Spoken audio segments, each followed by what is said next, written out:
Nós somos fortes. Nós construímos. Inovamos. E abrimos novas fronteiras. Mas agora a humanidade está sob ameaça.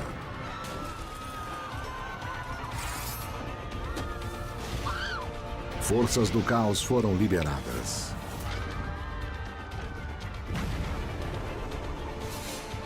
Elas nos colocarão à beira da extinção.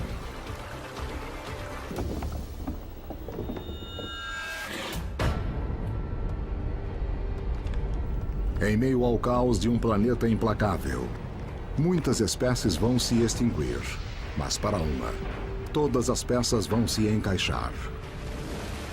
E uma série de chaves vão abrir o caminho para a humanidade triunfar. Essa é a nossa história. A história de todos nós.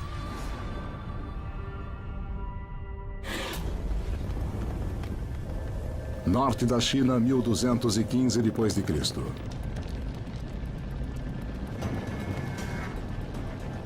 Os mongóis estão chegando. 50.000 guerreiros. O maior exército de cavalaria do mundo. Seu líder, Gengis Khan. Um dos comandantes mais sanguinários da história humana. Seu alvo, Chungchu.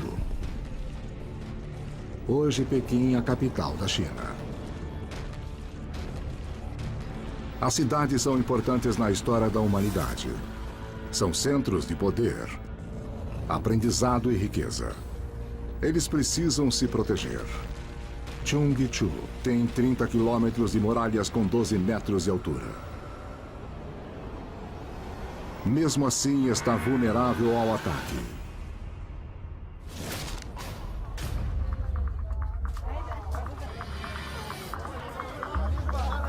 Meio milhão de pessoas vivem em Chungchu. Agora a batalha pelo futuro da humanidade será travada entre os habitantes da cidade e os nômades.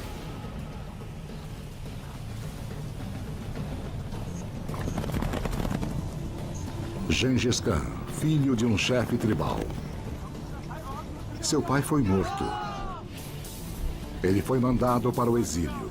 Se você sobrevivesse a uma infância como a de Gengis Khan, você iria ter um peso sobre seu ombro. Você iria querer provar para todo mundo que eles estavam errados. Você iria querer provar que você sabia o que estava fazendo. Você iria querer provar que você era a criatura mais malvada de todas. Ele escapou de seus captores e lutou para chegar ao topo. Uniu os mongóis. E começou uma campanha de conquista que iria mudar o mundo. A chave do seu sucesso. O cavalo. Domesticado 5.000 anos antes na Ásia Central. Os cavalos expandiram as fronteiras da humanidade. Os mongóis podiam viajar 480 quilômetros por dia. Usar o cavalo na guerra abre uma nova oportunidade para a humanidade.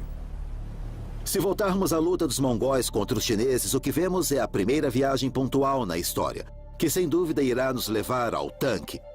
E essa viagem são com cavalos. Os mongóis começavam a montar aos 3 anos. Eles aprendiam a cavalgar sem usar rédeas. Quando eles encontravam homens a pé, para os mongóis esses homens eram como ovelhas. Você podia assustá-los e eles corriam. Eles podiam atirar a todo galope.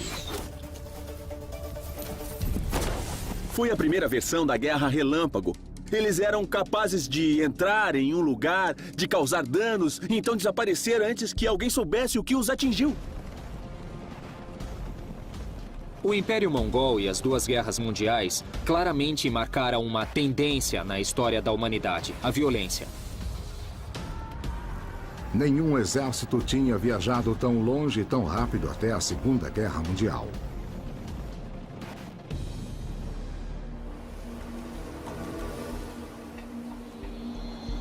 As mudanças climáticas foram uma das chaves da história humana. E levou os mongóis a mudarem o mundo.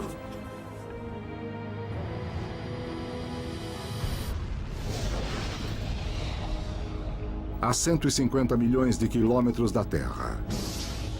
Uma onda de atividade solar.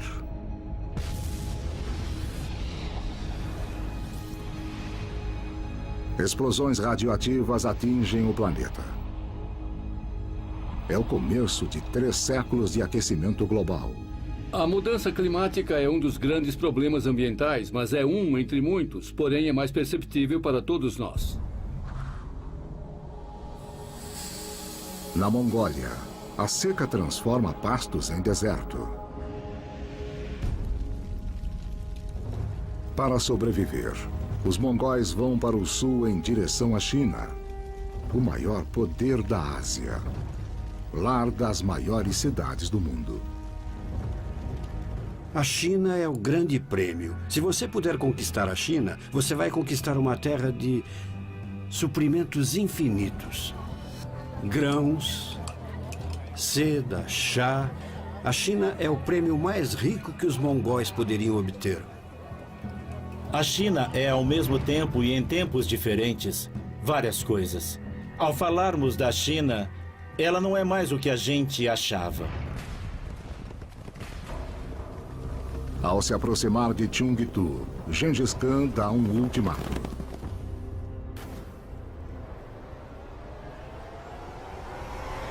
Se render ou morrer.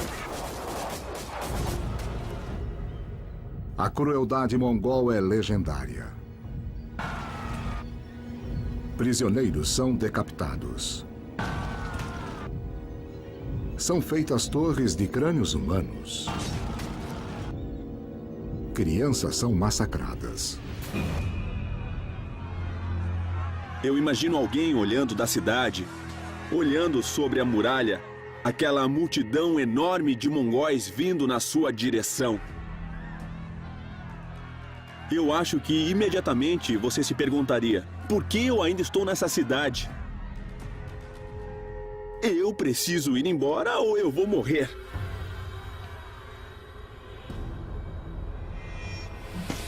Gengis Khan estuprou tantas mulheres que hoje cerca de 1 entre 200 carregam os seus genes.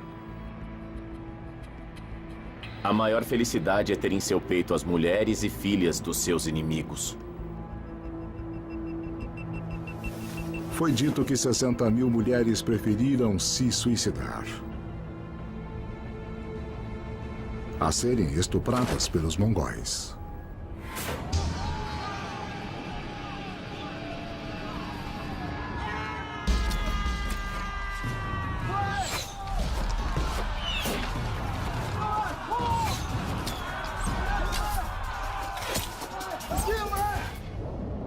Seus cavalos levavam os mongóis até os portões das cidades, só até ali.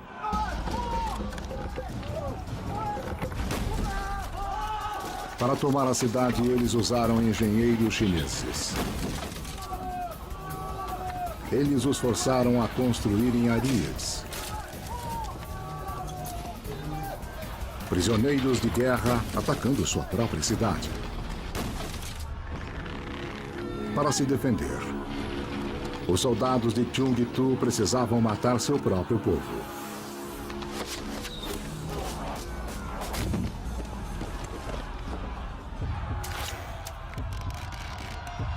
Se o portão quebrasse, a cidade caía.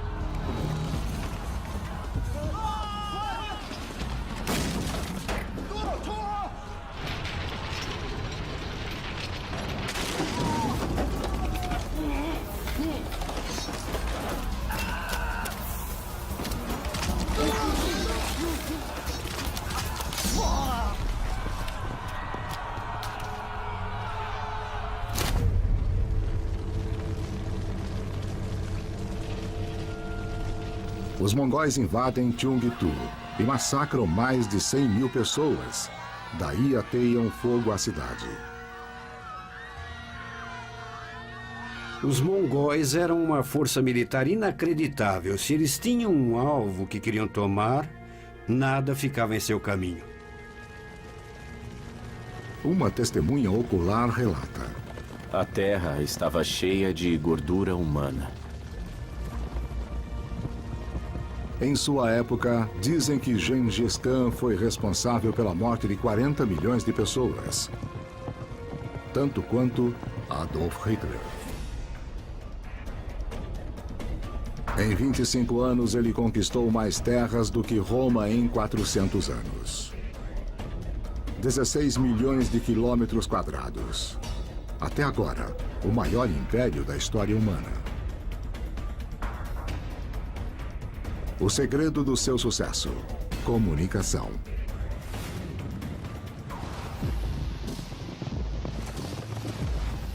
"600 anos antes do Pony Express, os mongóis podiam enviar mensagens a cavalo,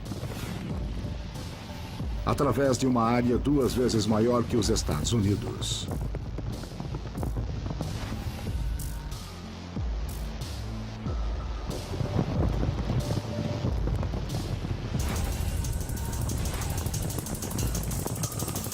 A cada 50 quilômetros havia um posto com 400 cavalos. Mensageiros do governo carregando um medalhão oficial podiam receber comida e montaria. Foi o primeiro posto do mundo. Como resultado das conquistas de Gengis Khan, pela primeira vez na história, pode-se viajar com segurança de uma ponta do mundo até a outra.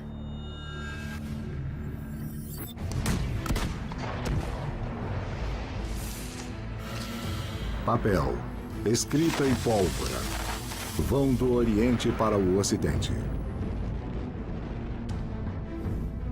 E são a chave do futuro da humanidade. Mas, ao mesmo tempo, o matador está à solta, que irá exterminar metade da população da Europa. A humanidade irá travar sua maior batalha com seu maior inimigo: a doença. Issyk-Kul, um posto de comércio, a meio caminho entre a Europa e a Ásia. Gengis Khan está morto há mais de um século, mas seu império continua. Em suas rotas de comércio, um viajante novo e letal: a bactéria. Por 13,5 bilhões de anos, cada canto da Terra esteve coberto por esses micro-organismos. Nosso corpo contém mais células de bactérias do que células humanas. Quando um micro-organismo entra de novo na espécie, é muito mais agressivo do que com o passar dos milênios. O micro-organismo não está interessado em matar a pessoa. Ele quer viver, se reproduzir e ser transmitido. Em Issyk-Kul começa uma pandemia.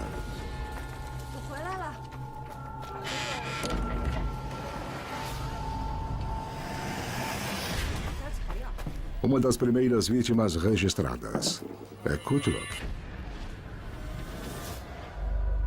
Casado, cristão, morrendo. Os remédios caseiros de sua esposa não funcionam.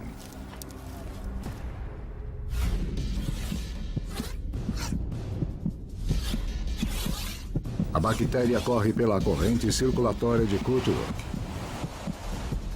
Elas dominam seu sistema imunológico e se alastram implacavelmente, deformando e inchando suas glândulas.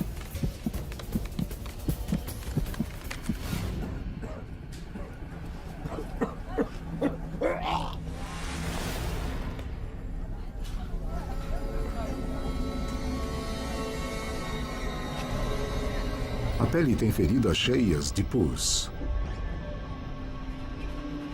Os bulbos. A peste bubônica,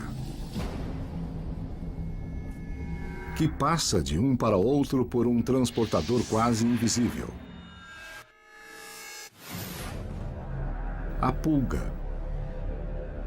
Seu alimento é o sangue. Quando ela pica, libera a bactéria da peste na corrente circulatória.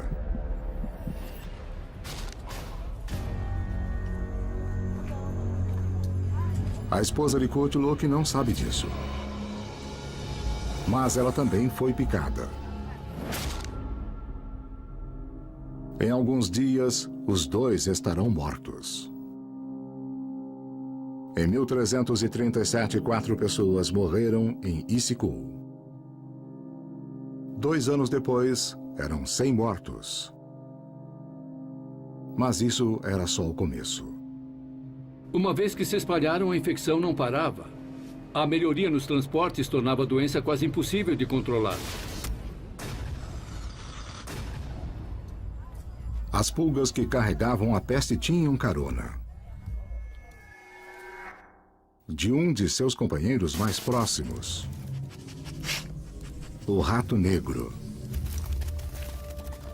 Nativo da Ásia, eles se espalharam pela Europa com os romanos. Um casal de ratos pode ter 2.000 filhotes por ano. E cada rato pode carregar 8 pulgas infectadas pela peste.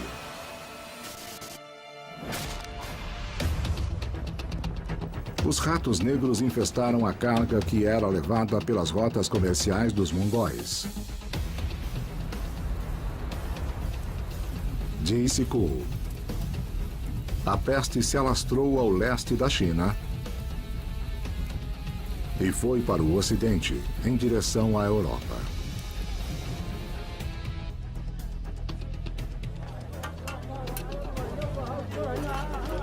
Cafa, no Mar Negro. Um porto próspero, na divisa do Oriente com o Ocidente, controlado pelos mercadores italianos.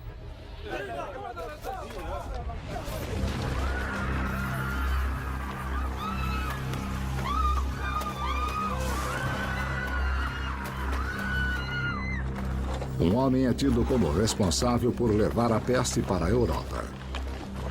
Um descendente de Gengis Khan. Jenny Beck.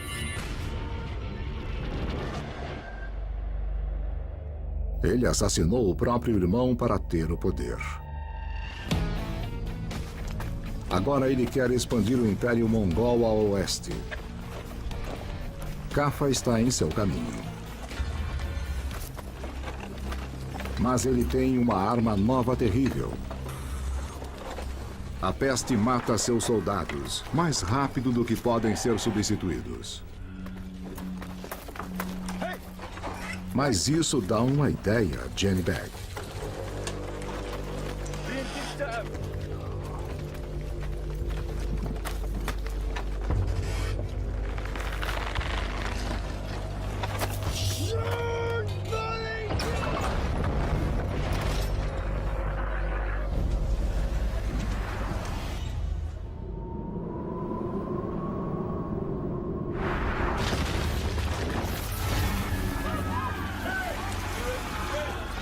Seus homens mortos serviriam de munição.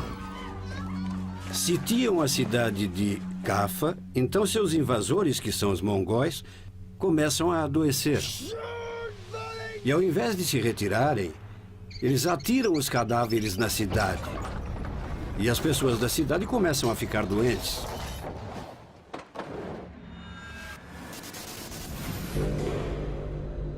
Armas biológicas são tão letais que elas foram banidas em 165 países, incluindo Rússia e Estados Unidos. Mas ainda restaram armas biológicas suficientes para acabar com a humanidade imediatamente.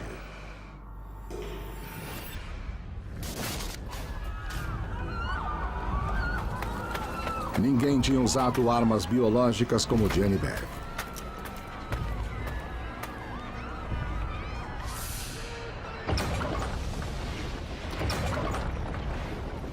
Um cronista escreveu: O que parecia ser uma montanha de mortos foi jogada na cidade.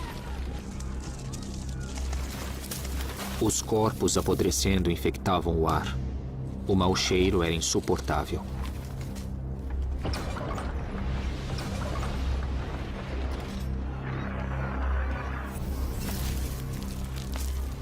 Não existe arma que seja tão terrível quanto a que é usada na guerra biológica. Você não pode ver os germes, você não pode ver a doença e não pode fazer nada para ficar imune a ela. Os habitantes de Cafa tentam se livrar da peste e vão para a Europa.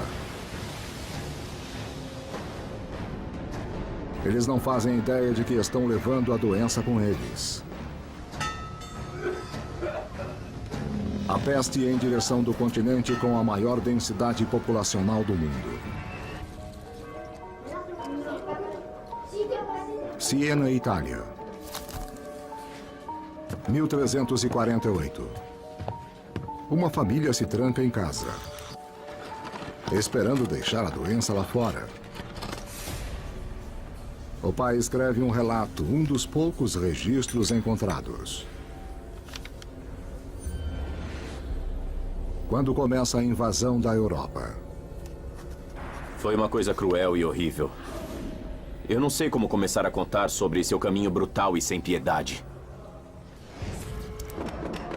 A batalha pela sobrevivência da humanidade tinha começado. A humanidade está frente a uma batalha contra a extinção. Em Siena, Itália, 6 meses depois da peste invadir a Europa. Milhares estão mortos.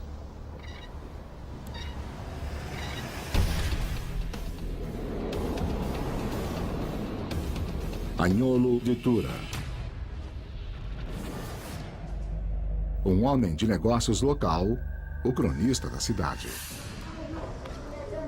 Confina sua família dentro de casa.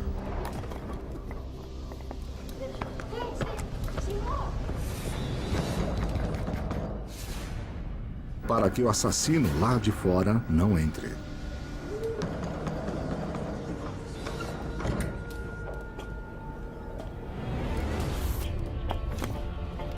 Agnolo usa fogo e fumaça para afastar a peste. Ninguém suspeita que ela é levada por ratos.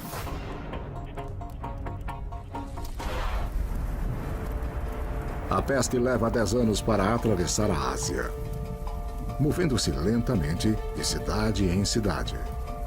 Mas a Europa é o lugar perfeito para sua proliferação. Centenas de cidades, 80 milhões de pessoas vivendo próximas. Essas cidades tinham todas as condições de sustentar a peste, a sujeira e a imundície. Os roedores eram considerados como parte normal da vida nesse momento e ninguém achava que esses roedores e suas pulgas pudessem ser um problema em potencial. Daí você tinha um grande número de pessoas, todas juntas nessas pequenas moradias, e era o tipo de situação que você ia querer se estivesse tentando causar uma epidemia de peste. Os homens dominaram as vacas, mas as minúsculas bactérias, pequenininhas, elas dominaram os homens.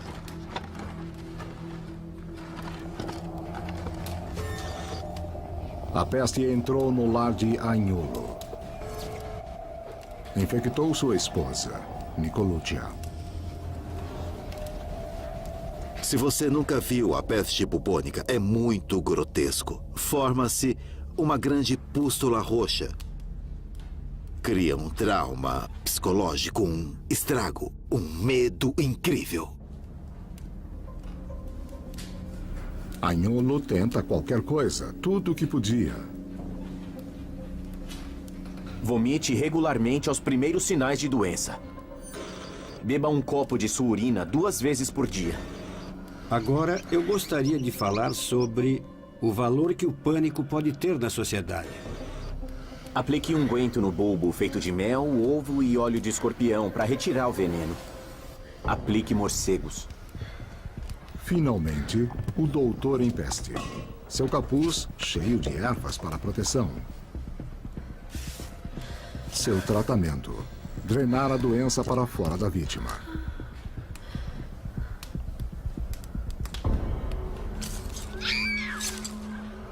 Os médicos tentaram qualquer medida desesperada. Sangria foi tentada, sanguessugas foram usadas, mas nada dava certo. A melhor coisa que o médico poderia fazer era ficar longe dos pacientes. Inadvertidamente estavam levando a bactéria de um paciente para outro. Nesse meio tempo, a bactéria da peste sofria mutação, encontrando novos meios de se reproduzir e se alastrar.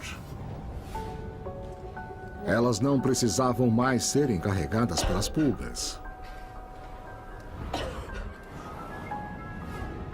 Eram levadas pelo ar.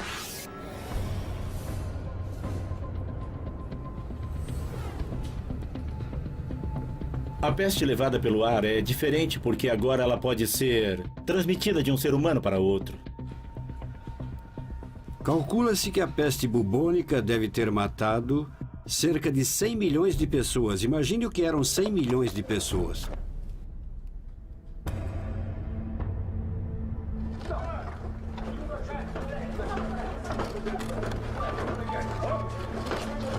Em 6 meses, 31 mil pessoas, 60% de Siena, foram dizimadas.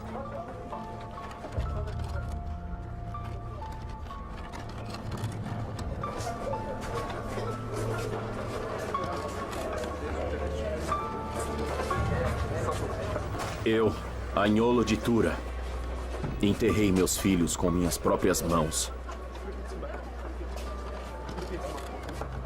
Não tinha ninguém para chorar suas mortes, porque todos esperavam sua própria morte.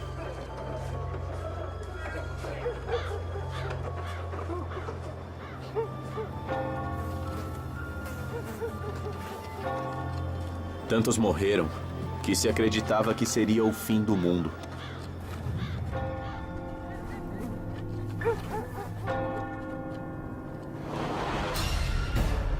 A verdade é que nossa espécie é um dos organismos mais vulneráveis que existem. É só deixarmos de lado tudo que tem a ver com a tecnologia, incluindo tirar nossas roupas, e veremos como passamos uma noite ao relento.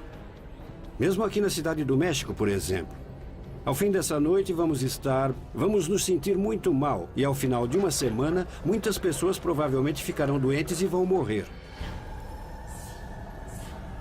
Agora o desastre testará a fé da humanidade. Avignon, França. Lar do Papa Clemente VI. Um dos homens mais poderosos do mundo. Controlou grandes exércitos e uma enorme riqueza. Quando a peste chega a Avignon, as pessoas esperam que o Papa venha em sua salvação, que peça, que fale com Deus para deter a peste. Mas Clemente VI não pode deter a praga. Ela devasta Avignon, matando 1.300 pessoas em um único dia. O Papa Clemente VI compra um campo e enterra 11 mil pessoas. Mas não é suficiente.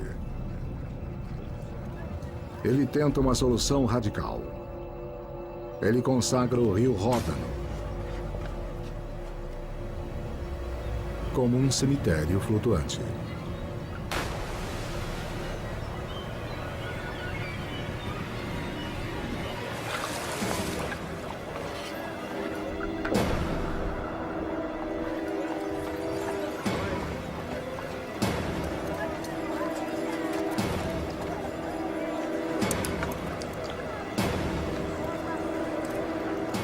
Com os corpos flutuando no rio Ródano, as pessoas percebem que o Papa não pode fazer nada por elas.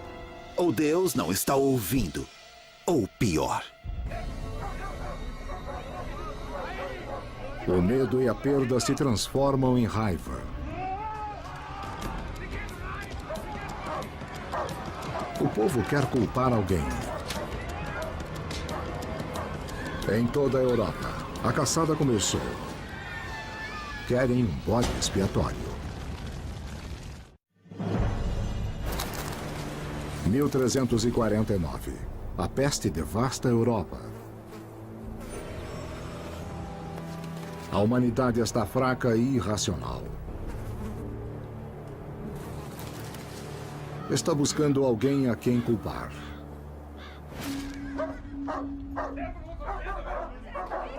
Estrasburgo, Alemanha.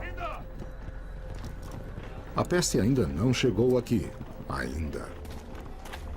Mas os boatos se alastram mais rápido do que a própria doença. Uma conspiração diabólica. Dizem que os judeus estão envenenando a água potável. Era a Idade Média antes da Revolução Científica e do método científico. Era um mundo cheio de superstições, raiva, confusão e, infelizmente, tudo isso levava ao preconceito.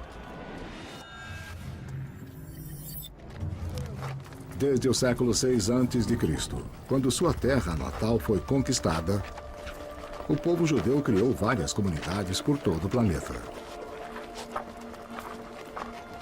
Hoje, 26 países têm uma população de mais de 10 mil judeus.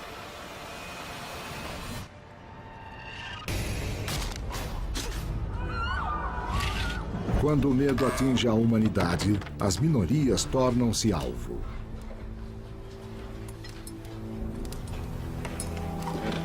As autoridades de Estrasburgo tentam proteger os judeus colocando guardas em suas ruas.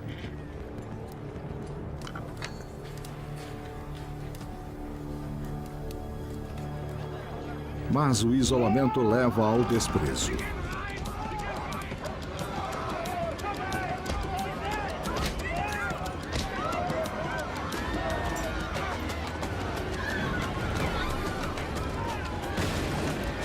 A multidão faz a lei com suas próprias mãos. –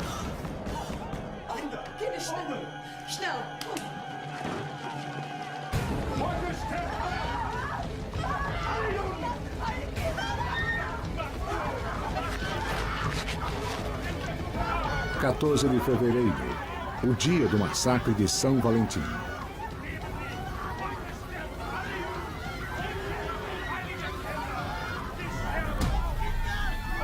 Os judeus de Estrasburgo podem escolher se converter ou morrer.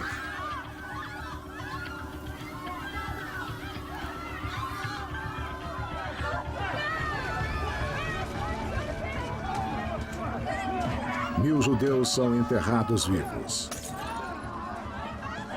Mas o massacre não vai salvar a cidade. 5 meses depois, a peste chega, fazendo mais 16 mil vítimas. Em toda a Europa, grandes cidades estão desertas. Uma testemunha ocular relata: as lojas foram fechadas. Há poucas pessoas. Um grande silêncio está presente em todo lugar. Considere o que fomos e no que nos tornamos. Éramos uma multidão. Agora estamos sozinhos. A humanidade impotente se rendeu a uma pequena bactéria. Na Ásia e na Europa, a peste matou mais de 50 milhões de pessoas em 15 anos. Mas o isolamento pode nos proteger.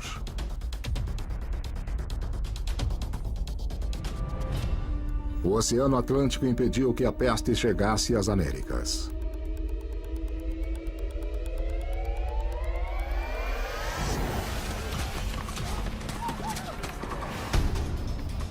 Geralmente, o futuro da humanidade está nas mãos de líderes visionários.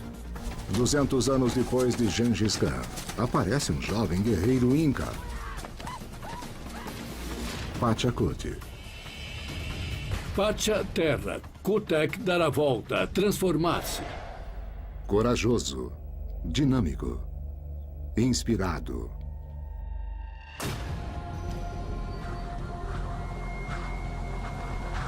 A visão do Deus do Sol em uma batalha poderosa que iria criar o Império dos Incas.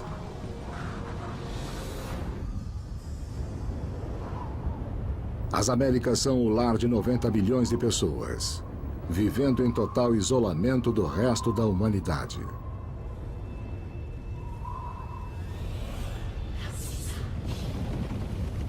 Nesse mundo novo não há cavalos. Eles foram caçados até a extinção. Não há ferramentas de ferro, nem veículos com rodas.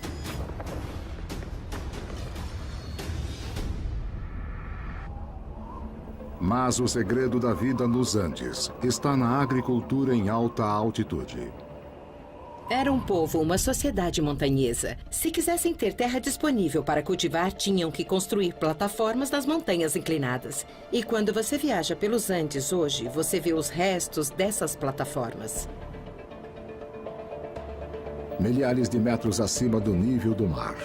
Eles tinham plantações, totalmente desconhecidas pelo resto do mundo. Batata, tomate e milho. 60 anos depois, os espanhóis iriam levar esses alimentos para a Europa. Um momento chave que irá moldar a dieta da humanidade hoje em dia.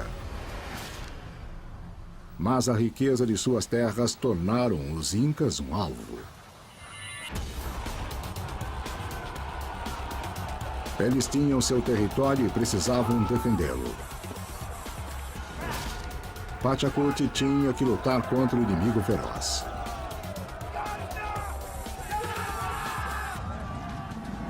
Liderado por um rei morto.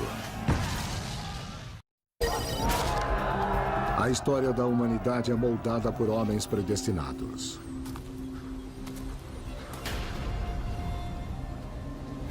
Pachacuti, líder dos Incas.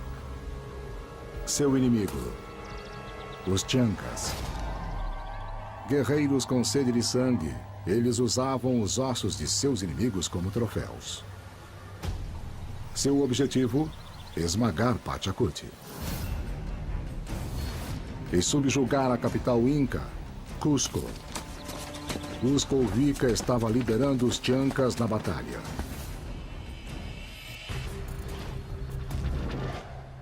Poderoso, impiedoso e morto.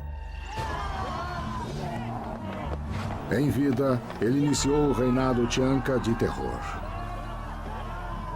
Na morte, ele fala através de seus sacerdotes. Nos Andes, os ancestrais estão muito mais presentes na vida das pessoas. E os mais importantes são mumificados.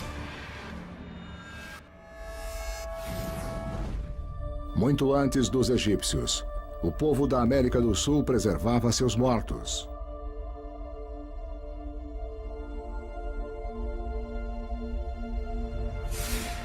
Crianças, adultos, famílias inteiras. As múmias mais antigas sobreviveram 7.000 anos. Com Cusco Vica liderando-os, os guerreiros Chancas se sentiam invencíveis. Eles estavam pior que os Incas. Não levavam prisioneiros, mas Pachacuti tinha um plano. O objetivo era capturar o corpo mumificado do seu inimigo. Se sobrepujassem Cusco Vica, a vitória seria deles.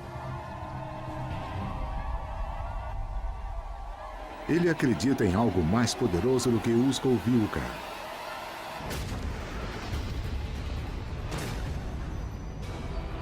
Int, o deus do sol.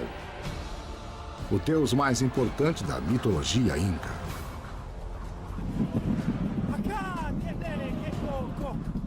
Na noite anterior à batalha, Int aparece a Pachacuti em um sonho e promete a ele uma vitória gloriosa.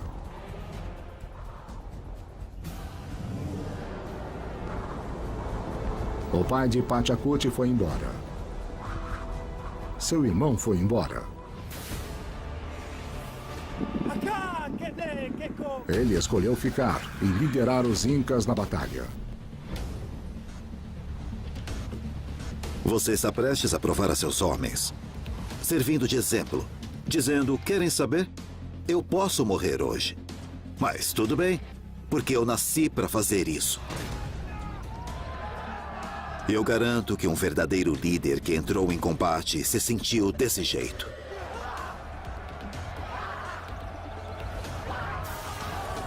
Pachacute provoca os Chancas, alimentando sua ira.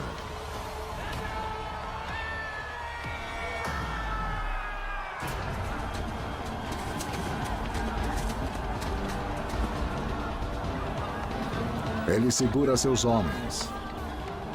Mantenha disciplina. Até que eles disparam uma saraivada de pedras.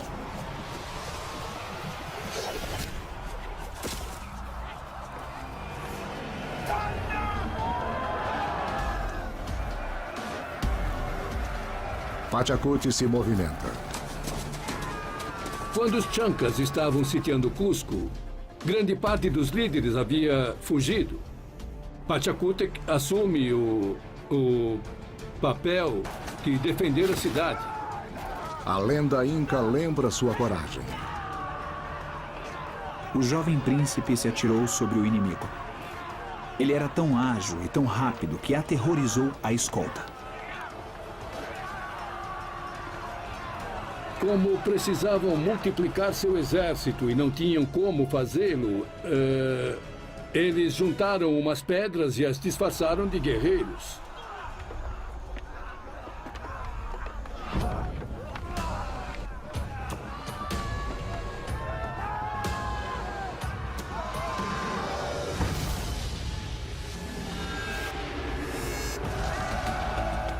Os Chancas, vencidos.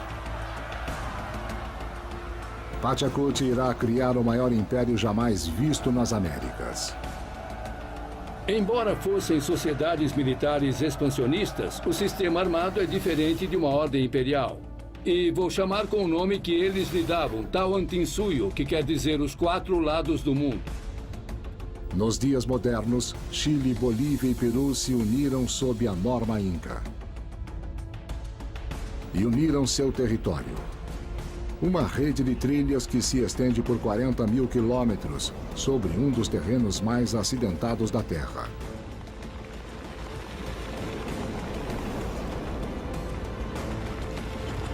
No final da trilha, vemos Machu Picchu, o palácio de Pachacute sob as nuvens. Desconhecido para o resto da humanidade. Mas o isolamento das Américas está chegando ao fim.